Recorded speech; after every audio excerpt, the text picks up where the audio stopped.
Ассалаумағалейкум, қайырлы кеш болсын, қалайсыздар? Неге 2-3 күннен бері жоқсың деп ұрсып жатқан жандар, барлығы Аллаға шүкір, керемет. Ұстап жатқан оразаларыңыз қалай, барлығы оңынан жеңілінен болып жатыр ма? Бүгін көшіп келдім. Кімнің жанына деп ойлайсыздар? Қай жерге? Топ көріңіздерші. Осы ғашықтың махаббатын айтсаңыздаршы. Кілт.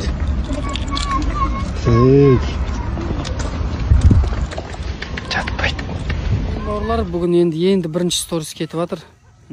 Қазір бір 15 минуттан ауыз ашамыз. Ауылда жасөспірімдер көп барып отыр. Әлі той жалғасып жатыр. Наурыз деген керемет.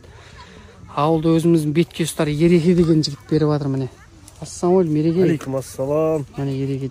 Яқта қай жылғылар бұлар енді? 2000 7-8 9 оқитын балалар. 7-8. Одан да кіші ол. Кішілер де бар. Яқта Мәрлен Палуан. Неміне бәрін видеодан қашып, мен айыз қаптым, медеу атандар өзіміз. Нұржан қашып кетті деп ше.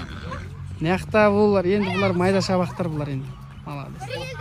Майда шабақтар. Бұлар да бір 5 жылдан кейін. 5 жылдан кейін осылар. Алла қаласа ауылдың атын. Жастар өспей ма, көкірегің теспей ма деген сияқты қой. Баланы жастан дейді.